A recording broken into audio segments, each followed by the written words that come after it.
안녕하세요. 산물가게 구독자 여러분, 그리고 건축학도 여러분, 더 도슨트 DDP편의 건축 도슨트를 맡게 된 백인범 책임입니다. 오늘은 예고드렸던 대로 여러분들께 DDP에 대해 설명드리기 위해서 나와 있는데요.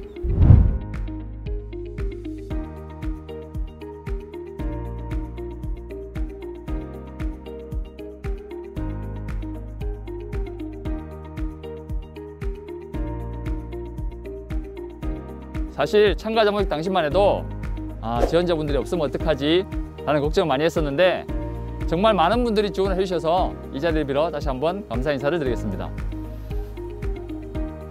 많은 분들을 DDP편에 오시지 못했지만 더 도슨트를 통해 앞으로 다양한 건설 정보들을 알려드릴 예정이니 앞으로도 많은 관심과 사랑 부탁드리겠습니다. 자, 그럼 본격적으로 저와 함께 DDP편을 함께하게 될 세 분 멘티들을 모셔보겠습니다. 안녕하세요. 자, 그럼 오늘 처음 오셨는데 우리 산물가게 구독자 여러분들께 간단하게 자기소개 부탁드리겠습니다. 안녕하세요. 저는 실내건축 디자인학과 전공하고 있는 22살 이가현입니다. 안녕하세요. 저는 건축학 전공하고 있는 26살 양영재입니다. 네, 안녕하세요. 저도 건축학을 전공하고 있는 26살 김혜진입니다. 만나서 반갑습니다. 여러분, DDP에는 와보신 적 있나요? 네. 그럼 오늘은 시공 담당자의 입장으로 여러분들이 경험해봤던 DDP가 아닌 새로운 DDP를 알려드리도록 하겠습니다. 자, 그럼 출발! 고고!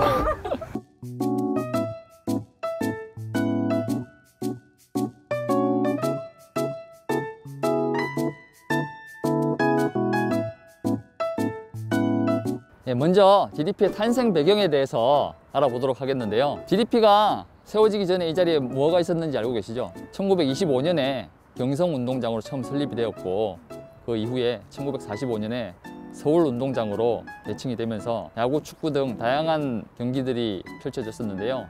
그 동대문 운동장을 허물고 DDP가 설립이 되게 됐습니다. DDP를 건설하면서 이 단지 내에 과거, 현재, 미래를 담아내고자 신경을 썼는데 여기에서 과거를 상징하는 게 뭐가 있을까요?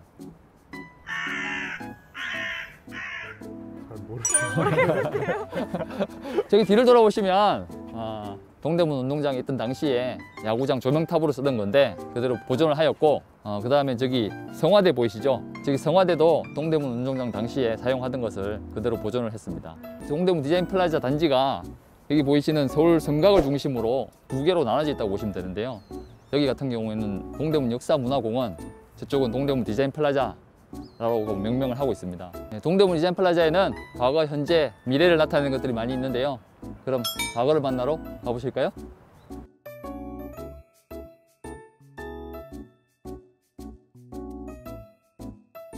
자, 여기가 아까 말씀드렸던 DDP의 과거를 나타내는 이간수문입니다. 서울 성곽의 동쪽이 굉장히 터가 낮은 곳이었어요. 성곽 내에 물들이 외부로 빠져나가서 한강과 만나는 그런 물길이었는데 그 물길이 이간수문이었죠.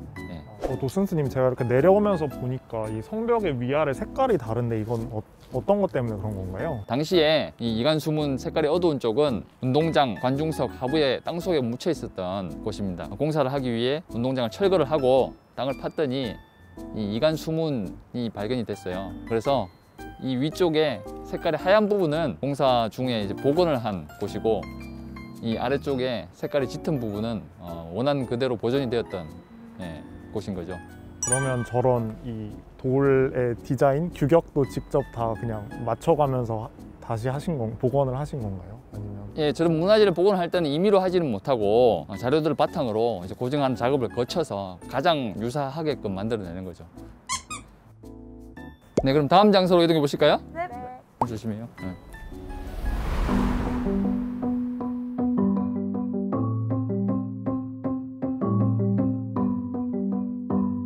아까 봤던 이간수문 외에도 DDP 공사를 하면서 또 발견된 문화재가 있었어요. 알림터 쪽에 땅을 파보니 그 안에 훈련도감, 하도감터가 발견이 되었는데요. 조선시대 때 군사들을 훈련을 하던 그런 장소인데 여기로 옮겨 놓은 게 유구 전시장입니다. 유구라 하면 인간들이 대지 위에 만들어 놓은 유물을 뜻하는데 그거를 그대로 옮겨 놓은 거죠. 그러면 도슨트님이 DDP에서 가장 좋아하는 공간이 있을까요?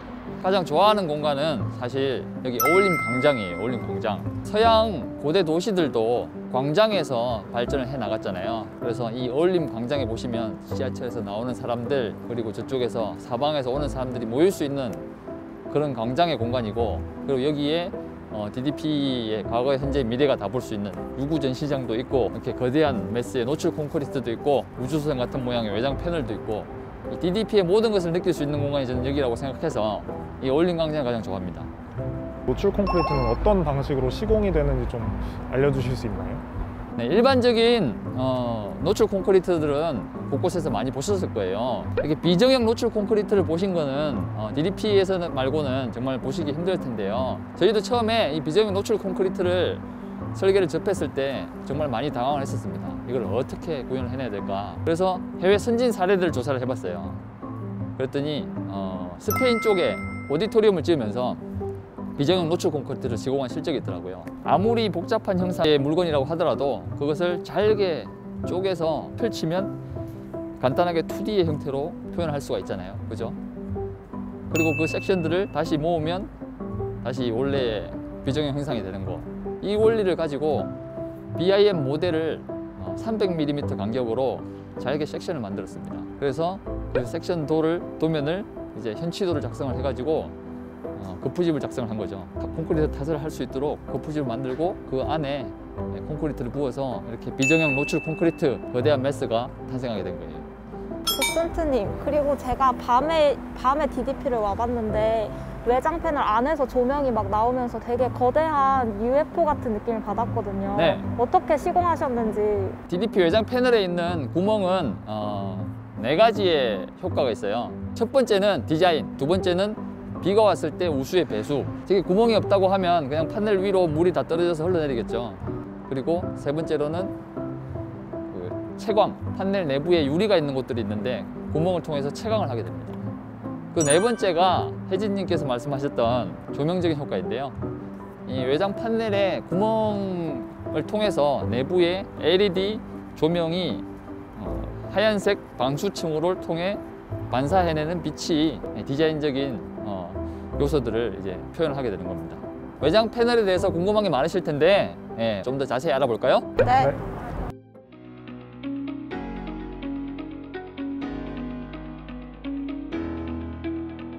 아까 혜진님이 질문해 주셨던 내용에 대해서 좀 더 설명을 해드릴게요. DDP에서 가장 눈에 띄는 것이 이 비정형 외장 패널인데요. 이 비정형 외장 패널은 45,133장의 패널이 단 한 장도 똑같은 것이 없습니다.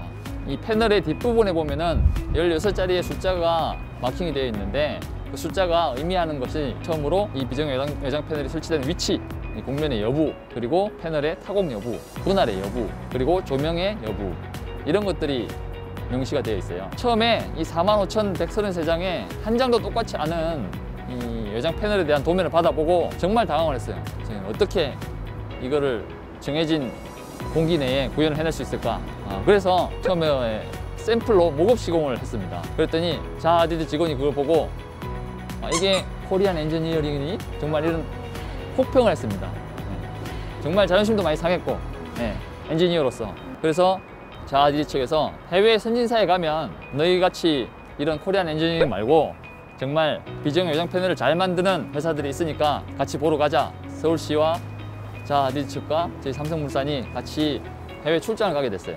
그래서 영국의 폼텍스사라는 곳과 독일의 이브너사라는 곳을 같이 가게 됐는데, 영국의 폼텍스사라는 곳은 방문을 했더니 비정형 외장 패널을 나무를 깎아서 이 암수 형태를 만든 다음에 찍어내는 그런 방법을 쓰고 있었는데, 비정형 외장 패널을 만들어낸 그런 뚜렷한 실적도 없었고 뚜렷한 공장도 없었고 사실 너무 리스크가 큰 그런 상태였고, 두 번째로 독일의 이브너사라는 곳을 갔어요. 그 이브너사는 벤츠 뮤지엄이라는 비정형 건물을 했던 실적이 있는데, 건물 전체가 비정형 외장 패널이 아닌 건물의 극히 일부분만 비정형 외장 패널이 적용이 됐었어요. 이브너사에게 이거는 어떻게 시공을 했느냐라고 물어봤더니 처음에는 비밀이라고 알려주지 않았어요. 그런데 다행히 협의를 거쳐서 공장에 들어가서 봐보니까 사람들이 수작업으로 판넬을 두드려서 만들고 있더라고요. 그렇게 해서 그렇게 작은 물량을 만들어내는 데는 할 수 있겠죠. 하지만 우리 같은 45,133장의 비정형 외장 패널을 이렇게 수작업으로 만들었을 때 기간이 얼마나 걸리는지를 계산해 보니까 20년이 걸리더라고요. 그 방법을 적용했더라면 지금까지도 DDP는 만들어지고 있었을 겁니다. 그래서 저희는 새로운 기술을 개발해내야 되겠다. 정말 지금까지 적용된 기술로는 이 DDP를 만들어낼 수가 없겠구나. 그래서 중국의 한 대학 연구소에서 비정 외장 패널을 만들어내는 원천 기술이 있다는 것을 들었습니다. 그래서 그 비정 외장 패널의 기술을 사서 저희가 장비를 만들어 가지고 들여오게 됐어요. 그 장비가 MPSF라는 장비인데 멀티 포인트 스트레칭 포밍 시스템이에요. DDP BIM 모델을 장비가 그대로 인식을 해서 그 BIM 모델의 형태대로 이 수많은 핀이 자동으로 움직이면서 암수 형태를 만든 다음에 외장 패널을 찍어서 만들어낼 수 있는, 그렇게 되면은 이 나무를 깎아내는 아니면 손으로 두드리는 그런 방법이 아닌 자동화된 방법이기 때문에 이 품질이 훨씬 좋겠죠. 그리고 장비가 자동으로 인식해서 하기 때문에 시간도 굉장히 빠를 거고요. 그렇게 해서 이 비정형 외장 패널을 구해낼 수 있었어요. 처음에 코리안 엔지니어링을 운운했던 자하 하디드였지만 마지막 준공식 때 자하 하디드 공동 경영자인 패트릭 슈마허가 참석을 해서 정말 판타스틱하다 라는 평을 내렸습니다. 도슨트님 아까 설명해 주실 때 그 DDP 내부, 외부에는 기둥이 없다고 말씀을 해주셨는데 그 이유랑 또 어떤 공법을 사용해서 그게 가능했는지 좀 알려주실 수 있을까요? 예, DDP가 내부에도 기둥이 없을 뿐만 아니라 이 밖에도 보시면 이렇게 엄청나게 넓은 공간이 앞으로 튀어나와 있어요. 예, 이것이 가능할 수 있었던 것은 건물은 외부에 보이는 것이 다가 아니라 내부에도 이 형태와 공간을 구현해내기 위해서 많은 엔지니어링 기술들이 들어가게 됩니다. 내부에 스트럭처 엔지니어링이 들어갔는데 사람의 양팔을 벌리는 넓이보다 더 큰 메가 칼럼이 4개가 들어가 있고 그 메가 칼럼 위에 메가 트러스라는 거대한 트러스가 설치가 되어 있습니다. 그 거대한 트러스가 이 공간을 매달고 있는 것이고 외장 패널을 설치하기 위해서 스페이스 프레임이라는 서브 프레임이 설치가 되어 있어요. 그 서브 프레임을 통해서 내부 무주 대공간 그리고 외부의 캔틸레버가 가능할 수 있었습니다. 자, 그럼 이제 내부로 들어가서 내부 마감재에 대해서 알아볼까요? 난 지역 부탁드릴게요. 미래가 살아 숨쉬는 아름다운 주거 공간. 도슨트!